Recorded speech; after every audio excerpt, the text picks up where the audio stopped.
The wind came low across the plains, slow and dragging, heavy with dust and the ache of something that refused to end. It carried the smell of dry grass and old ash, the kind that clung to a woman's dress long after the fire had gone cold. Sarah stood in the yard that wasn't quite hers anymore, her skirts tugging at her boots, her arms wrapped tight around the last sack of flour she owned. The barn leaned into the wind like an old drunk trying to remember his footing. The roof had lost half its shingles, and the walls creaked like bones settling into the dirt. The children were inside, quiet for once. She could hear them through the thin door, the smallest coughing, the others whispering to keep him still. She had counted them that morning the way she did every dawn and dusk, like a prayer she couldn't stop saying. 5. 5 small lives she was bound to by blood and promise. And yet she felt as if the land itself was trying to take them from her. It had been 6 months since Eli died. 6 months since the cough had taken him in a single cruel week, leaving her with debts she could not name and fields she could not work. The neighbors had come for the burial, said the words they were meant to say, then vanished like smoke after the last clod of earth hit the coffin lid. Folks didn't stay long around grief, not the kind that kept growing after the funeral meal was done. The sun broke through a slit in the clouds, lighting the far ridge where the prairie met the sky. The sight made her heart twist. Eli had always said he'd build a fence out there to keep the cattle from wandering too far, but the posts still lay in a heap, gray and split. He had died before the first hole was dug. The flour sack slipped from her grip and hit the ground, spilling white powder into the dirt. She stared at it, wanting to cry but too dry for tears. Her hands were cracked from the pump handle, her nails torn, her back sore from lifting what should have been a man's weight. It wasn't bravery that kept her standing. It was habit, the dull persistence that comes when quitting isn't an option. A horse came over the ridge, one figure against the sky. At first, she thought it was one of the debt men again, come to measure what could be taken. She set her jaw, ready to defend what little she had left. But as the rider drew closer, she saw it wasn't one of them. The man wore a hat darkened by weather, his coat patched at the elbows, his face half hidden by shadow. He rode slow, as if the land itself were something sacred. When he dismounted, he tipped his hat, polite but wary. "Ma'am," he said, his voice rough from dust and road. "Name's Colter. I heard you might be needin' help." She stared at him. "And what makes you think that?" He nodded toward the barn, then the empty corral. "The land talks. So do folks in town. Then they talk too much." He smiled, just barely. "Likely so. But talk's cheaper than hunger." Sarah's grip tightened around her shawl. She didn't trust men who came out of nowhere with kind eyes and easy words. "You lookin' for work?" He shrugged. "Mostly lookin' for something that'll make sense for a spell." She didn't answer. The wind picked up, flinging grit against her cheeks. She turned toward the door, where 2 small faces peered through the window, the twins, their eyes wide and curious. Shame flooded her chest. She couldn't let a stranger see her fear, not in front of them. "I got nothing to pay you," she said finally. "I didn't ask for pay." "Then what do you want?" He hesitated, looking past her toward the house. "A place to rest a while. Maybe a meal if you got it." Her first instinct was to send him away. Too many mouths already, too many risks. But there was something in his voice that wasn't asking for charity. It was tiredness, deep and quiet, like he'd been walking too long without a reason. She nodded once. "There's stew left from yesterday. Not much." "That'll do fine," he said, and led his horse toward the post without waiting for more. Inside, the children stared at him like he'd stepped out of a story. Sarah ladled the thin stew into a cracked bowl, her hands trembling. As the stranger ate, silence filled the small room, not awkward, just waiting. When he finished, he set the spoon down gently, careful not to clatter. "Your husband built this place?" he asked. She swallowed hard. "Tried to. Didn't finish." He nodded, his eyes scanning the beams. The door that didn't shut right, the roof patched with old feed sacks. "Looks like something worth finishing." Sarah looked away, blinking fast. The words hit something in her chest she thought had gone numb. Outside, the wind eased for a moment, the kind of pause that felt like a promise. He rose before the light and slid from the chair by the stove without waking anyone. The house held the thin blue hush of near dawn. Frost etched the window panes in crooked feathers, and the ash in the stove sighed when he stirred it. He buttoned his coat and stepped outside where the cold bit like a lean dog. The yard felt older than itself, a tired piece of earth waiting to be told it still had a purpose. He walked to the barn and set his hand to the door.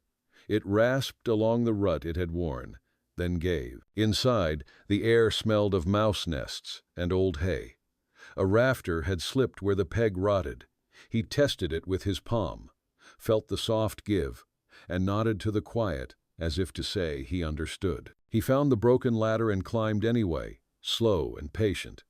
He wedged his shoulder beneath the rafter and coaxed it back into place, working with the barn the way a man might speak to a skittish colt. He tied a length of baling twine where a proper brace should have gone, just to hold it for the moment, because sometimes a morning only asked for enough to keep a thing from falling. When he came back down, she stood in the doorway with a shawl around her shoulders. Steam rose from a tin cup in her hand. She had the look of someone bracing for bad news and offering coffee as a kind of trade against it. "It will stand the day," he said. "Needs a new brace and fresh pegs. Maybe two." Her breath showed in little clouds. He took the cup and warmed his fingers, careful to meet her eyes only a moment at a time. Out in the kitchen, a small voice called for water, and she flinched before turning to go. By the time she came back, he had hitched a line from post to post in the yard and thrown the fallen shingles in a neat pile. Work slipped over them like a blanket. No bargains spoken, no contract written. He split what scrap wood he could find, sharpened a stray hoe, mended the pump handle with a nail scavenged from the porch steps. She lifted water and scrubbed the stew pot clean, then set dough to rise with a pinch more hope than yeast. By late morning they had pulled the ruined boards from the fence and stacked them for kindling. The sky went high and colorless. A pair of hawks wrote slow circles above the ridge as if they owned the air. Toward midday, the twins dragged a dented bucket across the yard and asked if they might catch grasshoppers. Colter crouched to their height and told them where the fence weeds grew thick, where the sun made the bugs drowsy. The smallest boy coughed until his face reddened. Colter watched the way Sarah gathered the child against her breast and patted his back.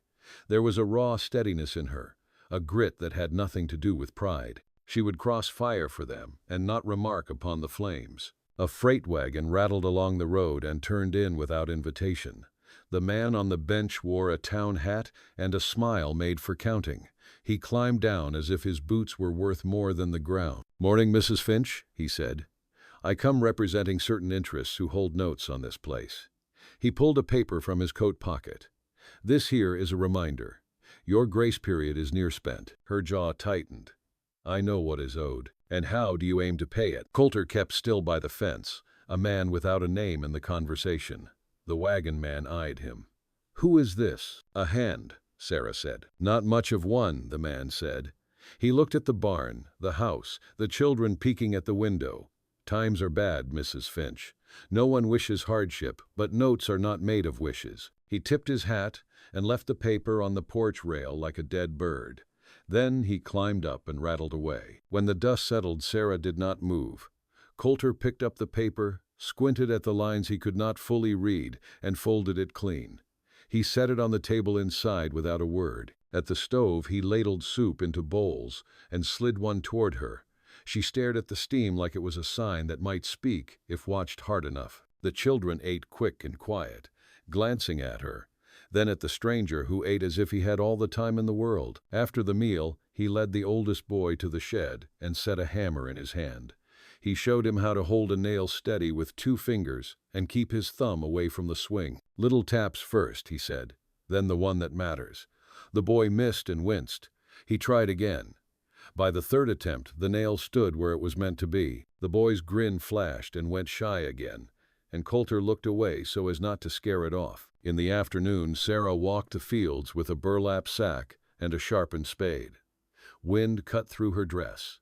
She knelt and pried at the stubborn weeds whose roots ran down like grudges. She hauled stone from the furrows one by one, each rock placed on the pile that would someday be a wall if she lived long enough.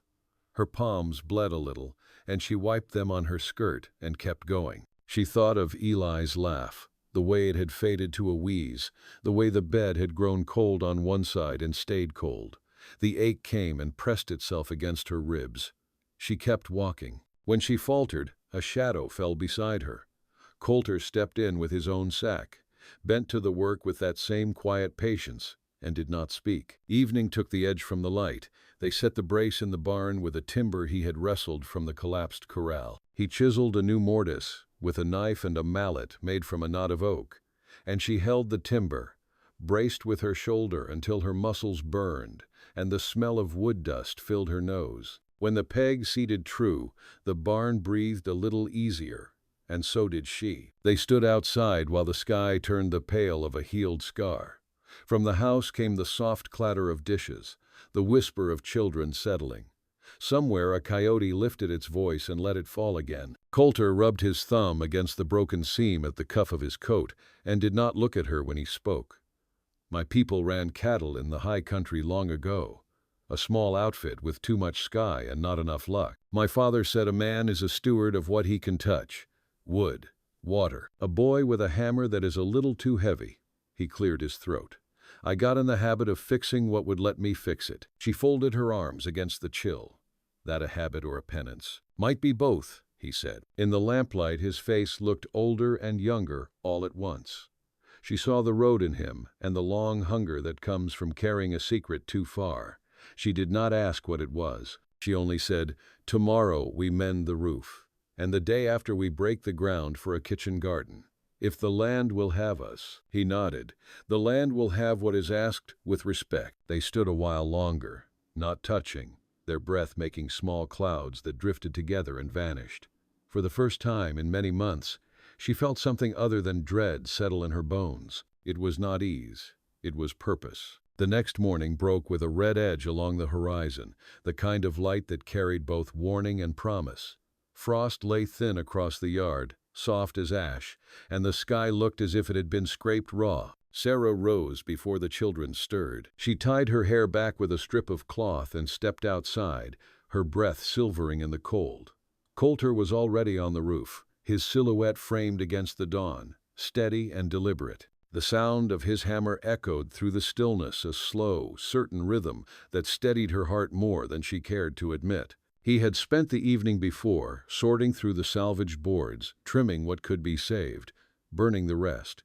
Now he moved along the roof ridge, setting each nail like it was a small prayer. Sarah watched him work the patience in his movements, the way he paused now and then to study the horizon as though listening for something he'd lost out there. When she brought him coffee, he took it with a nod and drank slow, the steam curling past his face. "You don't talk much," she said quietly. "Don't reckon I got much worth saying. You got hands that know what they're doing." He smiled faintly. "That part comes from not knowing what else to do." A moment passed between them, light as breath but heavier than silence. Then he went back to work, and she turned to feed the chickens, scattering the last of the grain with a motion that felt both desperate and determined. Every task seemed smaller when he was near, not easier, but shared. It had been a long time since she had known what that felt like. By midday the roof was patched and the wind no longer sang through the cracks. The children gathered at the window to watch him climb down, his boots leaving prints in the damp earth. The twins ran out to meet him, the little ones still coughing but grinning through it. Colter crouched and lifted a hand for a high five, awkward but gentle. The boy's small palm slapped against his rough one, and both of them laughed. Sarah's throat tightened at the sound. Laughter had been rare in this place. That afternoon, Colter hitched the old mule to the plow. The soil had hardened over the months of neglect, a crust of failure that mocked every step forward. Sarah stood beside him, her skirts catching the dirt as the first furrow opened dark, rich, smelling of life beneath all the dust. They worked in silence, their bodies moving in rough rhythm, one guiding the beast, the other setting stones aside. The sun grew harsh overhead, and sweat trickled down her spine, but she didn't stop, neither did he. Together, they carved the first lines of something new into the ground. Later, as the light faded and the chill returned, they sat on the porch. The children were asleep inside, huddled in quilts that smelled faintly of wood smoke. The horizon glowed faintly pink, then fell into deep blue. Sarah's hands rested in her lap, the nails rimmed with dirt. Colter leaned back on the steps, hat tipped low, quiet as ever. "Why'd you come this way?" she asked after a while. He didn't answer right away. "No particular reason. Rode till the horse quit wanderin'. And before that I was married." His voice came low, flat. "She died birthing our son. Boy didn't make it neither." Sarah turned her face away. The air between them thickened with things unspoken. "I'm sorry." He nodded once. "So am I." The wind moved through the grass, carrying the faint cry of a night bird.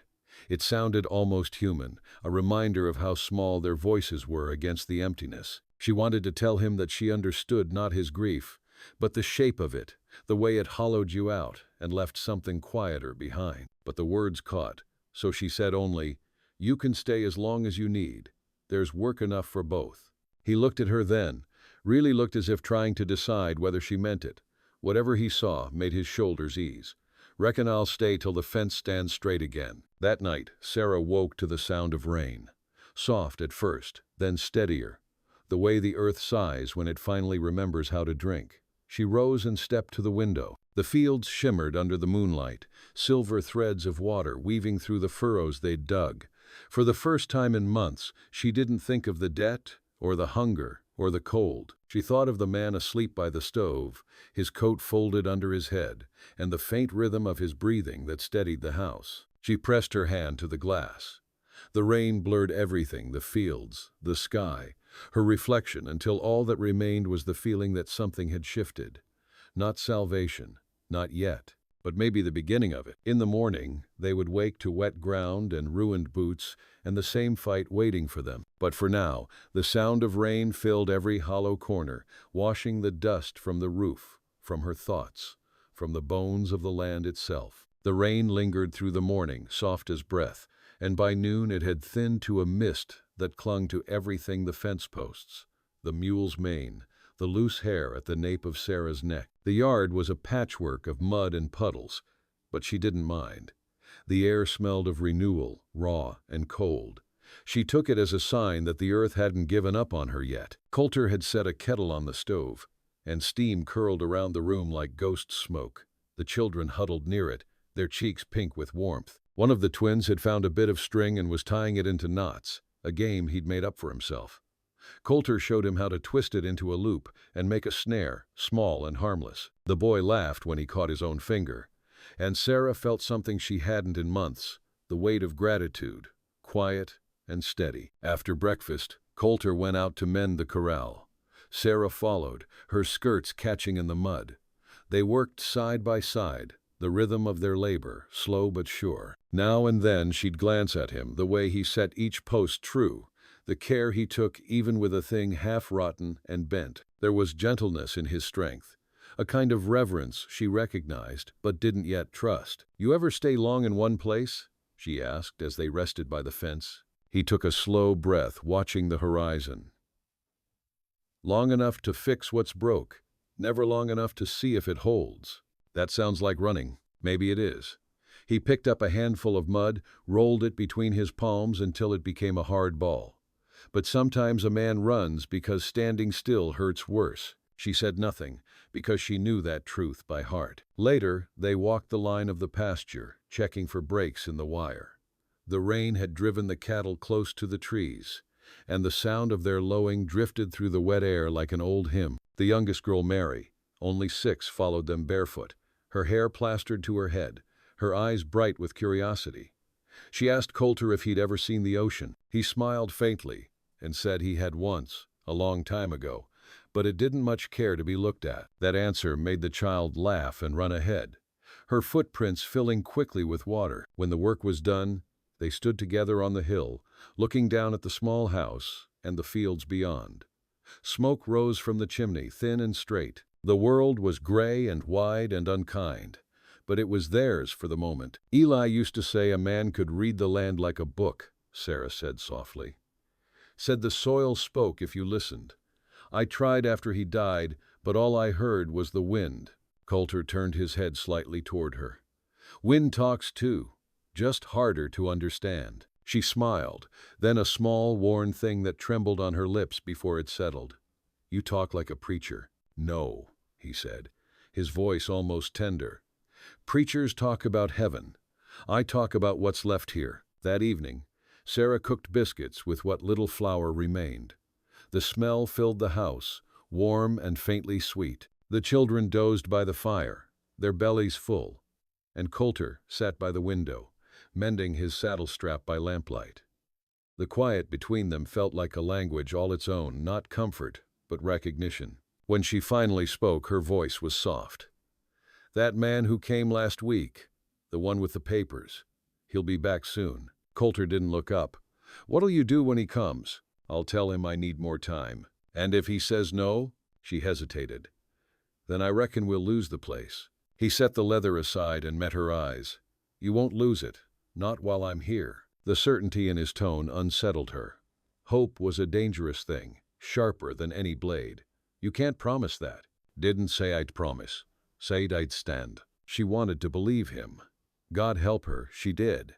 But belief was a habit she'd long since worn thin. Outside, the rain stopped at last.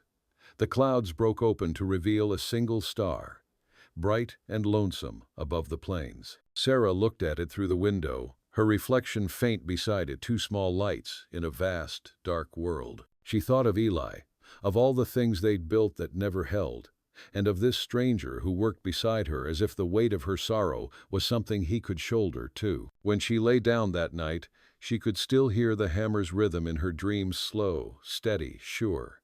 The sound of something being made whole again, one nail at a time. The days that followed brought a hard wind from the north. It came down off the hills in long sighs, carrying with it the smell of snow. The air turned sharp enough to cut, and the sky held the pale color of tin. Sarah wrapped the children in blankets and checked the windows for drafts. The cracks along the sill whistled like small ghosts, but the roof held, and for that she whispered her thanks into the cold. Colter had been gone since dawn, riding out to the neighbor's place for lumber. He returned late, his horse coated with frost, his face red and raw. He carried 2 narrow planks and a burlap sack of nails, more treasure than gold in a place like this. Sarah met him on the porch, her hands trembling from the chill. "You'll catch your death," she said. He smiled faintly, a tired kind of smile. "Been courting it for years. It's never said yes." She shook her head but let herself laugh, the sound startling her with how foreign it felt. He took off his gloves, the skin beneath raw and cracked, and she caught herself reaching toward him before she stopped. He noticed anyway. "I'll fetch some salve," she murmured, almost embarrassed by her own concern. He looked at her for a long moment, the kind of look that carried more meaning than words ever could. "You've done enough," he said softly. "Go on in, get warm." But she stayed a moment longer, watching him unload the boards, the way he moved, deliberate, sure, every motion saying, "I am still here." She went inside then, though the warmth of the stove did nothing to thaw the part of her that had begun to ache for him. That evening, after supper, he spoke of the high country, a stretch of land beyond the San Juan Range, where his father once ran cattle before drought and sickness took them. He told it plain, without romance. Yet Sarah could see the beauty through his eyes. The endless fields, the rivers that ran clear as glass, the silence that wrapped a man and made him honest. She listened like a woman starving for something she'd forgotten existed. When he finished, she said quietly, "You sound like someone who misses home." He stared into the fire. "Ain't sure I ever had one." She didn't reply. There was nothing to say to that, except perhaps that she knew the feeling. Instead, she poured him a cup of coffee and handed it across the table. Their fingers brushed, just barely, and the simple contact sent a rush through her chest that left her breathless. He felt it too. She could see it in the way he hesitated, how his eyes flicked to hers and then away. Later, when the children were asleep, Sarah stepped out onto the porch. The night had gone still. Stars hung low, cold and sharp, and snow had begun to fall, slow and secretive. Each flake melted against her skin, vanishing before it could be known. She drew her shawl tight and stared at the horizon, where the land folded into darkness. Somewhere out there, men with ledgers and clean hands were waiting to take everything she had left. She didn't hear Colter step outside, but she felt him, that quiet gravity he carried with him. He stood beside her, his breath clouding the air. "They'll come soon," she said. "I know. I can't stop them. Maybe not." He paused. But you can outlast them. She turned to him, her voice cracking. You don't understand. They'll take this land. My children. Everything Eli worked for. He looked at her then, truly looked, his eyes lit by the faint glow from the window. Then we make them see there's nothing worth taking but what's already ours. Her heart clenched. And what's that? He reached out, slow as dawn, and touched her hand. This, he said simply. What we build, what we keep alive. For a long time, neither moved. The snow thickened, settling on his shoulders, in her hair, on the worn boards beneath their feet. The world had gone silent, but for the whisper of falling flakes and the faint, steady rhythm of their breaths, rising and falling together like prayer. Inside, a child stirred, then went still again. Sarah looked down at their joined hands, rough, scarred, unlovely, and something inside her shifted. It was not joy, not yet. It was the fragile, tremulous beginning of hope, a thing she hadn't dared to hold in years. She drew in a slow breath and let it out. Tomorrow, she said softly. We start on the fence. Henoddet, tomorrow. They stood there until the lamp inside went dark, and the snow lay deep enough to erase their footprints. The cold bit at their skin, but neither cared. There was something in that silence, something that felt like the start of belonging, though neither dared name it aloud. By morning the world lay white and strange, the snow spread across the plains like an unspoken mercy. The light was thin and pearly, seeping through the windows as if unsure it belonged there. Sarah woke to the sound of quiet, the deep kind of quiet that holds its breath. For the first time in months, there was no wind, no creak of broken boards. Only stillness. She stirred the fire back to life and fed it what wood they had. The warmth crept slow, reluctant. The children woke one by one, their faces flushed with sleep, and pressed their palms to the window. The snow made them whisper, awed, as though heaven had spilled itself across the earth. Sarah smiled at their wonder, the small miracle of it. Then she looked to the chair by the stove. Colter's coat hung there, his hat beside it, but the man himself was gone. She found him outside, shoveling a path through the drifts. The air bit like iron, but he worked steady, his breath rising in great clouds. When he saw her, he leaned on the shovel and nodded toward the barn. Roof held, he said, as if it were a point of pride shared between them. Your hens'll be grateful. Grateful hens, she said, pulling her shawl tighter. Never thought I'd see the day. Maybe they'll start laying again out of appreciation. She almost laughed. The sound came out half broken, but it stayed in the air between them, warming something that had gone long cold. By midday they had cleared the walk and gathered enough wood to last another night. Sarah's fingers burned from the cold, but she didn't complain. Work, she had learned, was its own prayer, honest and wordless. When Colter split a log too thick for the axe, he grinned at her and said, "That one was stubborn as sin." She rolled her eyes, but her lips curved just the same. Later she cooked what was left of the salted pork, the smell of it filling the small room. The children crowded close to the table, their eyes wide, their laughter spilling like warmth into the corners. Colter sat among them, quiet but not apart. He told a story about his father's old mule, a beast too mean to die, and the twins laughed until they hiccuped. Sarah watched him then, the way his eyes softened when the children laughed, the way he passed the last bite of meat to the smallest, without a word. It was a simple act, but it caught her chest like a hook. After supper, she stepped outside for air. The snow glowed faintly under a pale moon. She heard the door creak behind her and knew it was him. "They're good kids," he said softly. "They are," she agreed. "They deserve more than this." He looked at the sky. "They'll have it. You'll see." She turned to him, the moonlight silvering her face. "You talk like a man who believes in things again." He hesitated. "Maybe I do." Something moved in her, fear and longing tangled together. She wanted to ask him to stay, to build more than fences and roofs, to build something that would last. But before she could speak, a shape moved at the edge of the road. A rider, dark against the snow. The sight stole the air from her lungs. It was the man from town, the one with the ledger smile and the papers that named her debt. He dismounted slow, his boots crunching through the frost. "Evenin', Mrs. Finch," he called. "Reckon it's time we discussed what's owed." Colter stepped forward, the stillness in him turning sharp. "Best you stay on your horse, friend." The man's smile didn't falter. "I don't take orders from hired hands." Sarah moved between them. "Please," she said. "The children." But Colter's voice cut through her plea. "You heard her? You'll not trouble this house tonight." The man's expression hardened. "You got no claim here." "Maybe not," Colter said. "But I got two hands and no fear of using 'em." For a moment, no one moved. The only sound was the slow hiss of snow settling.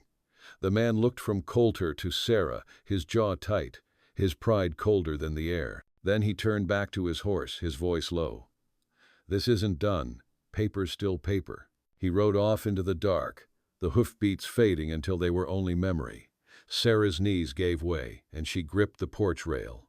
Colter caught her before she fell. "He'll be back," she whispered. "Then I'll be here." His arms were around her, rough and solid, the kind of embrace that said more than any vow could. For the first time since Eli's death, she let herself lean into another human being, not out of need, but out of trust. The snow kept falling, soft and soundless, covering the world in a white that looked almost holy. Inside, the children slept safe.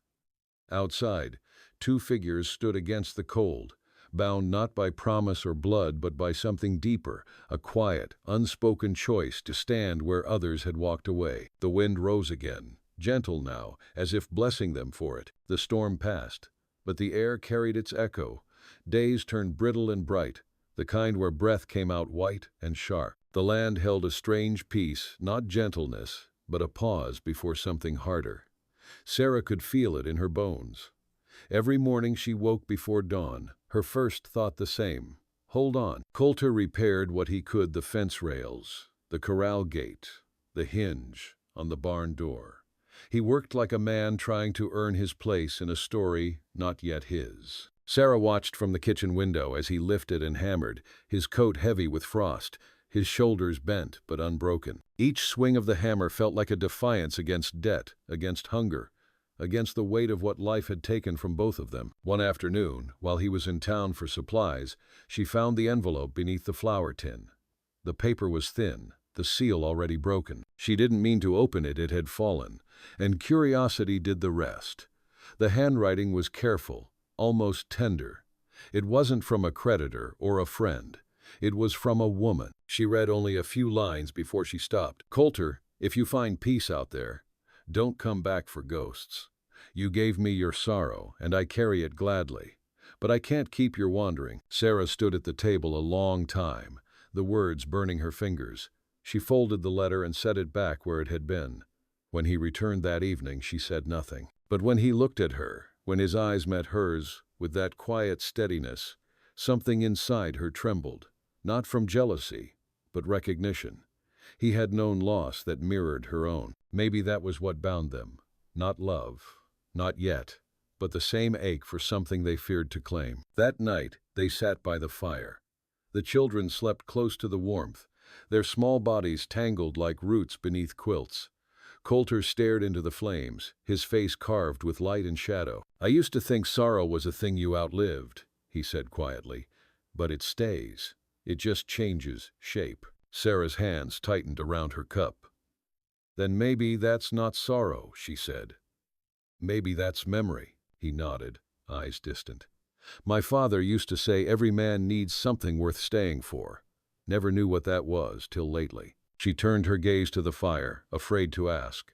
The silence between them deepened, heavy with words neither dared to speak. Outside, wind stirred the drifts against the door. It sounded almost like breathing. The next morning brought hoofprints in the snow, deep, fresh, leading from the road to the yard. Colter found them first. His face went still. He followed them to the barn, to the broken latch, to the mule's empty stall. "Stolen," he said. Sarah's stomach dropped. "That man? Or someone sent by him? Either way, it's meant as a warning. What will we do?" He looked toward the road, eyes narrowing against the sun's glare. "We do what folks here always done. We keep what's ours, one way or another." That evening he returned from the ridge carrying something wrapped in burlap, a rifle, oiled and clean, older than his own sorrow. Sarah said nothing while he set it by the door. The children watched, silent, sensing the shift in the air. "Don't aim to use it," he said softly. But sometimes, just having a thing that stands for protection is enough. Later, when the children were asleep, she sat by the window, sewing a tear in her son's coat. Colter stood at the threshold, his shadow long across the floor. "You shouldn't have to fight my battles," she said without looking up. He stepped closer, voice low. "They're not yours alone anymore." Her hand stilled on the fabric. The words felt dangerous, tender.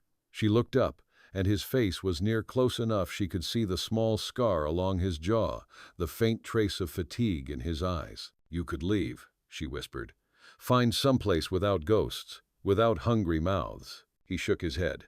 "Not leaving this time." She opened her mouth to argue, but the sound faltered. There was something final in the way he said it, not boast, not pity, just truth. He reached out, brushing a strand of hair from her cheek. The touch was brief, careful, like a prayer offered by someone who'd forgotten the words. The next day dawned hard and gray. The horizon shimmered with the promise of another storm, but they worked anyway, clearing the frozen troughs, stacking firewood, tightening the fence wire. The land had become their covenant, cruel, unyielding, but honest. As dusk fell, Sarah stood at the edge of the field, her skirt whipping in the wind. She looked back at the house, its roof patched and glowing from within, the sound of children's laughter slipping through the cracks. For the first time, it looked like home. Colter came up beside her. "Still standin'," he said. "For now," she replied. He smiled, slow and tired and real. "That's all any of us can promise." And there, beneath the bruised sky, she slipped her hand into his. The gesture was small, almost accidental, but it carried the weight of everything they'd lost and everything they dared still to hope for. Neither spoke. They didn't need to. The land spoke for them in wind and snow and the quiet rhythm of hearts learning, at last, how to stay. Spring came reluctant to the plains, like a promise the earth wasn't sure it could keep. Snow melted slow into the furrows they'd carved before winter, leaving behind the smell of wet soil and something almost sweet life waking again. The fence held through the thaw, every post standing true, and the roof no longer leaked when rain came. Sarah could feel the change in the air, quiet but certain, the way a wound begins to close before you realize it's healing. Colter planted early, coaxing seed into ground that had forgotten gentleness.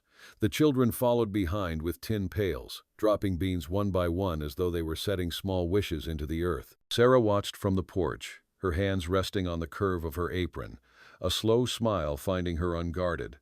The sound of laughter drifted through the fields, a sound she'd thought she might never hear again. By the time the sun climbed high, the scent of tilled soil hung thick and warm. Colter straightened, wiping sweat from his brow.